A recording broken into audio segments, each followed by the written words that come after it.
में अपने लक्ष्य की ओर अग्रसर होते हैं तो कई सारे लोग हमें सलाह देते हैं कि आप ये कीजिए, आपको वो करना चाहिए, आपको उस आदर्श व्यक्ति की भांति उस मार्ग पे चलना चाहिए। हमें अच्छा लगता है, हम उसका अनुसरण करने लगते हैं, क्योंकि उस मार्ग पे 1 अथवा 10 लोग चल के अपने लक्ष्य को प्राप्त कर चुके हैं। अब उन लोगों को उस मार्ग पे चल के लक्ष्य की प्राप्ति हुई, क्या इसका अर्थ यह भी है कि हमें भी अवश्य होगी? आवश्यक नहीं। मैं आपसे सरल सा प्रश्न पूछता, क्या वो आदर्श व्यक्ति आप हैं? नहीं, वो व्यक्ति कोई और है, जिसकी अपनी सोच है, अपनी विचारधारा है, अपने कर्म है, अपने अनुभव है, अपने गुण अपने अवगुण है, उनकी अपनी एक यात्रा है, अपना लक्ष्य है। वो आप नहीं। बात की जाए यदि आपकी, तो आपके विषय में सबसे अधिक कौन जानता है? आपकी यात्रा, आपके लक्ष्य के विषय में, आपकी सोच, आपकी विचारधारा, आपके कर्म के विषय में, आपकी कामना के विषय में, आपके अनुभवों के विषय में, इन सब के विषय में सबसे अधिक यदि कोई जानता है तो वो है स्वयं आप। तो अपने जीवन में किस मार्ग को चुनना है और कैसे आगे बढ़ना है, ये चयन भी श्रेष्ठ होगा यदि आप ही के हाथ में हो। आप अपने जीवन का आकलन कीजिए, समझिए और अपने लक्ष्य को जाकर प्राप्त कर लीजिए। कुछ इस प्रकार उदाहरण इस संसार के समक्ष प्रस्तुत कीजिए कि भीड़ आपके मार्ग पर चलने के लिए आतुर हो जाए। कभी जब भवंडर आता है, आंधी तूफान आता है, तब देखिए ये कितना बड़ा स्वर करता है, कितना बड़ा नाद करता है, विध्वंस मचा देता है।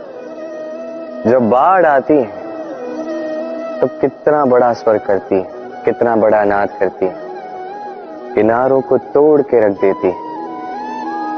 वहीं किसी वृक्ष को देखिए, शांति से खड़ा रहता है, मौन, और अपना कर्म करता है, छाया देता है, फल देता है, कोई बड़ा स्वर नहीं, कोई नाद नहीं।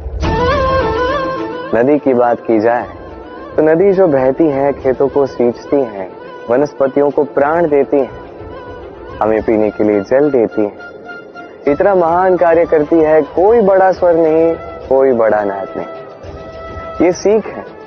इस संसार में जो भी महान कार्य करते हैं, मौन होकर अपना कर्म करते जाते हैं, क्योंकि उन्हें पता है महत्व स्वर का नहीं, कर्म का। और जो रुद्र का साथ देते हैं, नाद करते हैं, वो केवल विध्वंस मचाते हैं। आप मौन रहकर कर्म करते करते महान बनना चाहते हैं, या रुद्र का साथ देकर केवल विध्वंस मचाना चाहते हैं? निर्णय आपका है। आप जीवन में क्या बनेंगे, ये आपके परिश्रम, आपके निरंतर प्रयास और आपकी चुनी हुई दिशा पर ही निर्भर नहीं करता। ये निर्भर करता है आपकी संगति पे भी।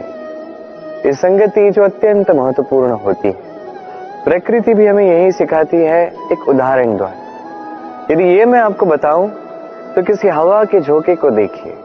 एक हवा का झोंका जब किसी पुष्प को स्पर्श कर जाता है तो वो भी सुगंधित हो जाता है। यही हवा का झोंका जब किसी नाले के ऊपर से बहता है तो वो भी सुरभिहीन हो जाता है। ये संगति ही है जो मनुष्य को कहां से कहां पहुंचा सकती है, आपको पता भी नहीं चलेगा। ये संगति का प्रभाव ही है जहां चने के साथ घुन भी पिस जाता है। ये संगति का प्रभाव ही है जहां एक साधारण सा पत्थर स्वर्ण के साथ मिल जाता है और वो भी रत्न बन जाता है। तो इस संगति का विशेष ध्यान रखिए। अब किससे मिलते हैं, क्या बात करते हैं, क्या सीखते हैं, उनका आपकी ऊर्जा पर क्या प्रभाव पड़ता है, सब देखिए और मेरे साथ प्रेम से कहिएगा, राधे राधे।